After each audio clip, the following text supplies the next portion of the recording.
Invoking the muse. The muse is the daughter of Zeus and memory. Those are good credentials. So show respect to this unseen power who can make or break you. Artists have invoked them for as long as time, from a source that we cannot see, eat, touch, or smell.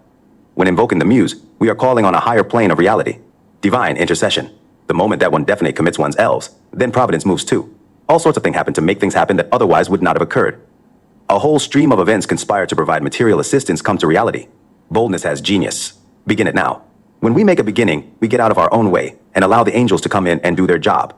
They can speak to us now, and it makes God happy. It opens a portal into time. And we are it. When we commit to this, some voice magically pipes up in our head to make it come true. That magically conspires in our favor. But what does this? Is it angels? Is it muses? It is the unconscious, the self. Whatever it is, it's a lot smarter than ourselves. It goes to work all by itself. It enjoys it. Chaos itself is self-organizing. Out of the primordial disorder, stars find their orbit. The same principle kicks in when we set out to connect with the muse, the ego and the self. Angels make their home in the self. Resistance has its seat in the ego. And there is a constant fight between the two. The self wants to create and evolve. The ego fears change and wants status quo. The ego is the part of the psyche that believes in the material world. The ego's job is to take care of business in the real world. Believes death is real, and our existence is defined by our physical lifetime. Time and space are real. Everything is a then be, then see. Believes every person is different and unique. Believes the predominant impulse in life is self-preservation, and we should fear everything. Believes we need children and there is no God. Nothing exists beyond the physical. The self believes death is an illusion. Time and space are illusions. Don't apply to dreams and visions. Those are on different planes simultaneously. All beings are one. If I hurt you, then I hurt myself. The primary emotion is love. God is all there is. Everything is God in one form or another. Infinite planes of reality exist in the spirit of God, our deepest being, ever growing and ever evolving, speaks to the future, pulls us toward beauty and art. The self propels life upward. The self is incapable of falsehood. The self is ever growing and ever evolving. The ego doesn't want us to evolve, so it hates the self, because the ego runs the show right now. The ego hates the creator, as it kills the ego. So it summons resistance. Resistance feeds on fear. We fear discovering that we are more than we think we are. We fear that we possess the talent that our still small voice that we think we are. Because if this is true, we become estranged from all we think we know. If we embrace out ideals, we must prove worth, and that scares the hell out of us. Someone who defines himself within a hierarchy or pecking order will 1. Compete against all others in the order to try to improve his station by advancing against those above him, while defending against those below him. 2. Evaluate his happiness according to his rank in the organization. 3. Act toward others according to their rank within the hierarchy, ignoring all other variables. 4. Evaluate his every move by how it impacts others. He will dress on how others think. Say things to make others happy. 5. Think for others. Try to predict what others want so they can deliver. A politician who sees what others want to hear before making a decision. The true artist will not operate for others. They work for the sake of the art. The artist faces outward. When they meet new people, they ask, what can I learn? What can this person do to improve me? We are put here on earth to act as agents of the infinite, to bring forth what is not even thought of.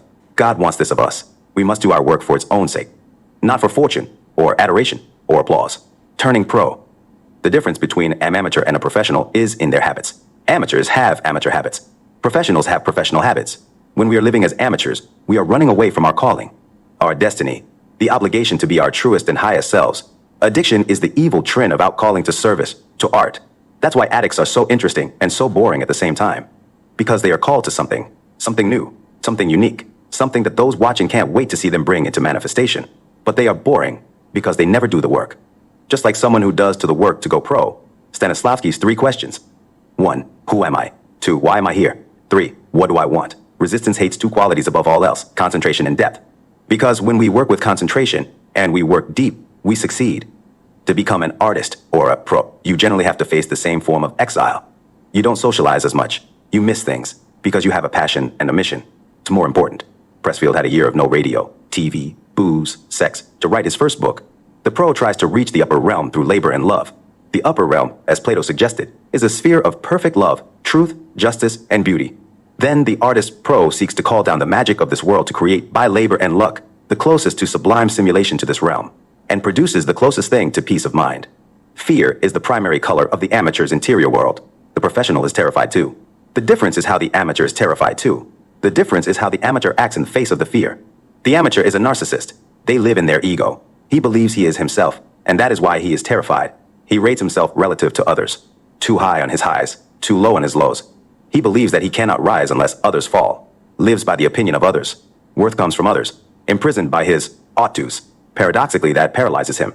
The amateur fears solitude and silence, seeks instant gratification, seeks some sort of permission. The amateur lives in the past, one that probably didn't happen. The amateur will be ready tomorrow.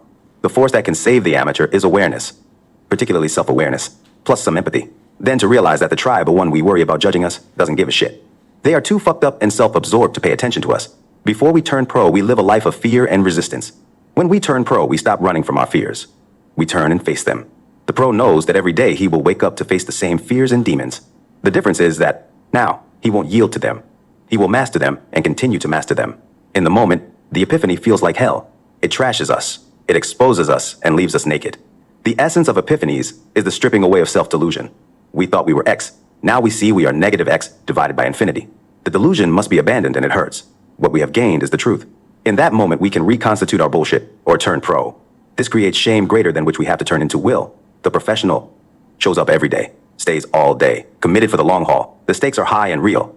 Is patient and courageous, will not be distracted, seeks order, acts in face of fear, accepts no excuses, plays it as it lies, dedicates himself to mastering technique, asks for help, is ruthless on himself, does not take failure or success personally, will murder his children if the work is not up to expectations, has compassion for himself.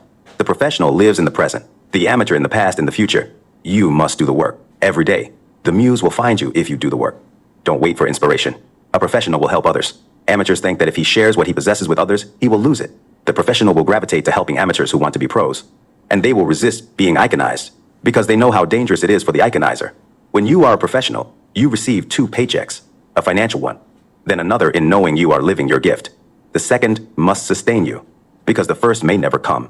Your practice needs a sacred place, a time, an intention, intensity, humility. We come to our practice as warriors. As students, you have to take what the defense will give you. On days when resistance is really strong, 1, take what you can get. Stay patient. The defense may crack later. 2, play for tomorrow. Maintain composure. We are in it for the long haul. They will crack and you will take it. But sometimes you must play hurt. You can't wait for the ducks to be in a row. When we struggle against resistance, to connect with and create our art, we seek to raise ourselves from the mere mortal level to a higher level of existence. To connect with the muse. To elevate from the ego to the self.